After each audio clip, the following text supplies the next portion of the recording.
Jina lako likatukuzwe. Baba yetu wa mbinguni, mapenzi yako yakatimizwe. Baba yetu wa mbinguni, ufalme wako na uje. Asante tena kwa wiki hii, asante tena kwa utukufu wa jina lako, asante tena kwa mapenzi yako yaliyo mema. Asante kwa uaminifu wako juu ya maisha yetu. Na litukuzwe na lihimidiwe jina lako kwa kuwa limejaa mema. Jina la Yesu lipitalo yote. Turehemu Bwana, tusamehe mimi na wote sasa na siku zote, kila saa tunapoendelea kutafakari. Ninaomba rehema, ninaomba msamaha kwa kila mmoja, nafsi zetu, nafsi ya mtu huyu, mtu yule ikaponywe. Tusamehe Bwana, tusamehe. Turehemu Baba, turehemu. Katika damu ya Yesu Kristo, ninakuja kwenye kiti cha rehema na wote, hata na taifa langu la Tanzania, hata na jamaa yangu, hata na wote wapendwa, watumishi wako wote, makuhani wako, watumishi wako, watakase, waponye. Asante kwa uweza wako na nguvu zako katika wiki hii. Lihimidiwe, litukuzwe jina lako. Nami naomba neema yako ikatusaidie tena, katutie nguvu na ufunuo kwa roho wako. Amen. Bwana Yesu akubariki sana. Karibu sana tuone maombi muhimu ambayo si ya kuacha, ni ya mara kwa mara. Maombi muhimu ya kurudia mara kwa mara. Hicho ndo kichwa cha somo hili. Hapa Biblia inatuonyesha kuna maombi muhimu sana ambayo yanatufaa kurudia mara kwa mara, tusiache. Bwana Yesu akupe wiki nyingine nzuri, nawe nenda kwa imani katika wiki hii tena, na Mungu akufunulie kwa ufunuo katika Roho Mtakatifu kuona njia utakayoiendea na jinsi ipasavyo kuenenda na kutenda, kwa jina la Yesu. Amen. Haleluya. Karibu sana. Yesu anaweza yote. Amina. Nianze kusoma kwenye Isaya 48. Isaya 48 na mstari ule wa 17. Isaya 48 na mstari wa 17 anasema, Bwana mkombozi wako mtakatifu wa Israeli asema hivi: mimi ni Bwana Mungu wako, nikufundishaye ili upate faida, nikuongozaye kwa njia ikupasayo kuifuata. Amen. Mstari wa 18 pia niuongeze. Anasema, laiti ungesikiliza amri zangu, ndipo amani yako ingalikuwa kama mto wa maji, na haki yako kama mawimbi ya bahari. Amen. Maombi ambayo si ya kuacha, au tuseme maombi ya kuomba mara kwa mara katika maisha ya Mkristo ni haya: kuomba kuongozwa na Mungu, kuijua njia utakayoiendea na kusikia sauti yake. Maombi muhimu sana, kuongozwa ani wakati wote, kwa sababu hakuna wakati ambao tungeweza au tutaweza kujiongoza wenyewe kama ambavyo Yesu mwenyewe anatuhakikishia. Yesu anatuhakikishia wapi? Hii hapa Yohana 15 na mstari ule wa 5. Yohana mtakatifu 15:5. Yesu anasema, mimi ni mzabibu, ninyi ni matawi. Akae ndani yangu nami ndani yake, huyo huzaa sana, maana pasipo mimi ninyi hamwezi kufanya neno lolote. Maana, sikiliza neno hilo, anasema maana au kwa sababu pasipo mimi ninyi hamwezi kufanya neno lolote. Pasipo Bwana Yesu hatuwezi kufanya neno lolote. Ndio sababu tunahitaji kuongozwa na yeye, tupate njia ya kwake, tusikie sauti yake, lakini tujue maagizo yake, au nini Mungu anataka leo, nini Mungu anataka mchana, nini anataka jioni, nini anataka kwa dakika zote, kwa muda wote, siku ya kesho, mwaka huu, nini Mungu anataka. Tusijihangaishe kujitafutia sisi wenyewe au kujiongoza au kufanya vyovyote kwa namna ya kwetu wenyewe, lakini lazima tujue Yesu anasema sisi hatuwezi lolote. Yeye ni mzabibu na sisi ni matawi. Sisi ni matawi, yeye ndio mzabibu. Sasa mzabibu ndio unaotoa yale matawi, na matawi yanatoa matunda, na sisi ndio matawi ambao tunatakiwa tutoe matunda. Hatuna namna ya kutoa matunda bila mzabibu, bila lile shina, bila mizizi. Haleluya. Yesu ndio yote. Mizizi ni imani, alafu na shina, anasema yeye mwenyewe ndio mzabibu. Manake yeye ndio muhimili katika kanisa, yeye ndio nguzo. Sisi ni imani, maombi na kushika amri zake, tutafanikiwa kuzaa hayo mengine. Tunahitaji kuongozwa na yeye. Jumatatu hii, wiki hii tena, tunahitaji kuongozwa na yeye. Kwa hiyo hapa anasema bila yeye hatuwezi kitu. Yohana 15:5.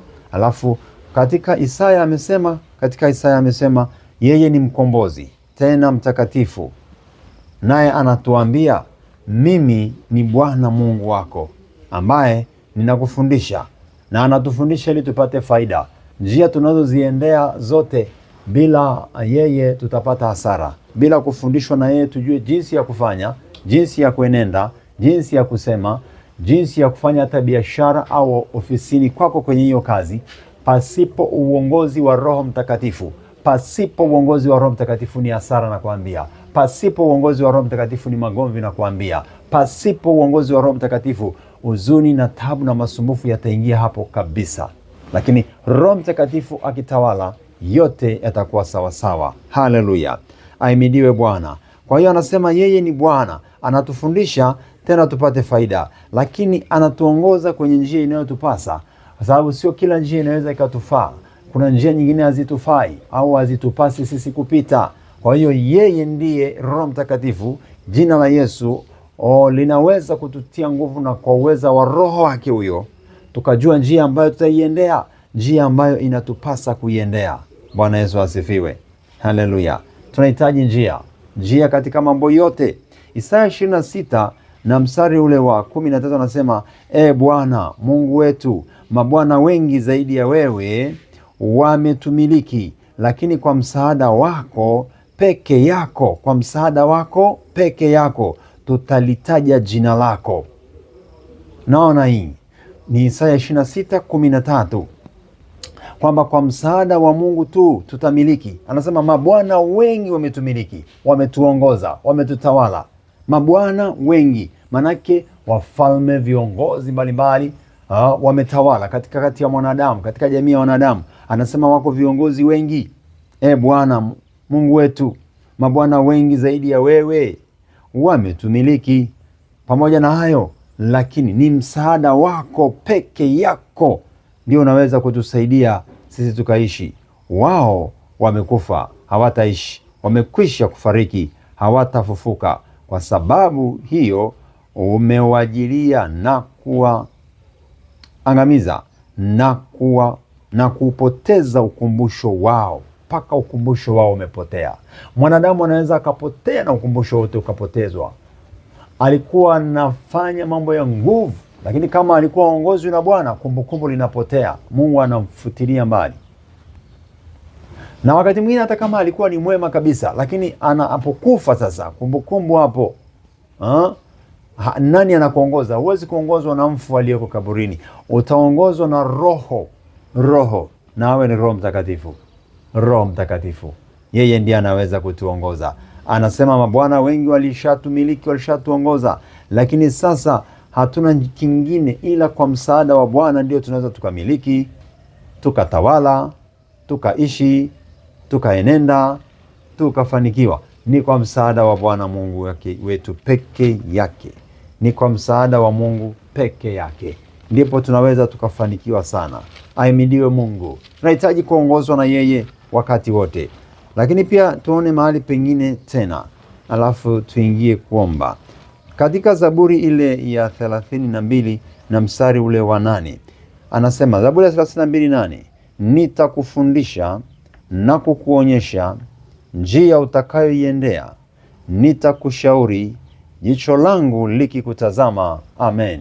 Huyo Mungu ndiye anaweza kufanya kazi hii. Mungu Roho Mtakatifu peke yake kutuongoza, kutufundisha, kutuonyesha njia na kutushauri. Na jicho la Mungu wetu ni jema na la pekee, likitutazama tuko salama. Na njia ya Bwana iko salama. Na katika njia ya Bwana kuna kufika mahali pa ushindi tele, mahali pazuri sana. Bwana Mungu akubariki. Uingiapo, utokapo, uingiapo na utokapo na utokapo na uingiapo, kote kila namna. Mungu akatuongoze. Tunahitaji maongozi ya Roho Mtakatifu katika ulimwengu. Kwa hiyo maeneo yote, nyumbani, ofisini, kazini, kanisani, shambani, kwenye biashara, hakuna chochote na popote ambapo hatutahitaji msaada wa Roho Mtakatifu. Kuna mahali pa kutumia akili, lakini pamoja na hizo akili lazima tupate msaada utokao kwake, hata kujua jinsi ya kuzitumia hizo akili. Haleluya! Mungu akubariki na kutakia kuona baraka sana katika wiki hii na mafanikio mengi. Mungu atufunulie kwa neema yake kwa jina la Yesu. Bwana Yesu, asante kwa pendo lako. Bwana Yesu, asante kwa wema wako. Bwana Yesu, asante kwa fadhili zako. Ninaomba achilia mwangaza, uweza na nguvu juu ya maisha yetu. Wiki tena ikawe ni wiki ya baraka. Naomba mbariki baba yule, mama yule, kaka yule. Angazia nuru za uso wako na fadhili zako. Ni kwa jina lako Yesu Kristo. Asante kwa sababu umetupenda. Naomba tukaendelee kujazwa nawe nguvu na uwezo kila wakati na kila saa. Damu ya Yesu ikatunenee mema. Damu ya Yesu ikatunenee uzima. Roho kwa tuongoze wiki yote, mawazo yetu, fikra zetu, mioyoni mwetu, tukajazwe na wewe tu na si vile vya kidunia.